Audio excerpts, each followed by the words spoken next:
আজকে আমরা শিখবো এর সাউন্ড। এ, এই, আ, ও। এর তো অনেকগুলো সাউন্ড হয় না? জি। ঠিক আছে, আজকে আমরা দেখবো কখন এর সাউন্ড এ হয়। ঠিক আছে, দেখো আমি একটা শব্দ লিখি। কি লিখেছি? হ্যাঁ। হ্যাঁ কি আমরা একবার উচ্চারণ করছি না? জি। এটা এক সিলেবল যুক্ত শব্দ। কি? এক সিলেবল। এক সিলেবল না, যে শব্দগুলো একবার উচ্চারিত হয় সেগুলোকে তো এক সিলেবল যুক্ত শব্দ বলে। এক সিলেবল যুক্ত শব্দ বলে না? জি। আচ্ছা এখন এটা কি? এ। কি কোথায় আছে? মাঝখানে। এটা দুই পাশে কি? ভাওয়েল না কনসোনেন্ট? কনসোনেন্ট। এটা দুই পাশে কি? কনসোনেন্ট।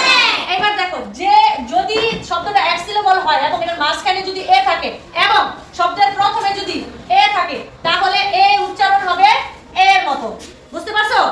এক সিলেবল যুক্ত শব্দের মাঝখানে যদি এ থাকে এবং দুই পাশে যদি কি থাকে? কনসোনেন্ট। কি থাকে? কনসোনেন্ট। এবং শব্দের প্রথমে যদি এ থাকে তাহলে এর উচ্চারণ হবে এর মতো।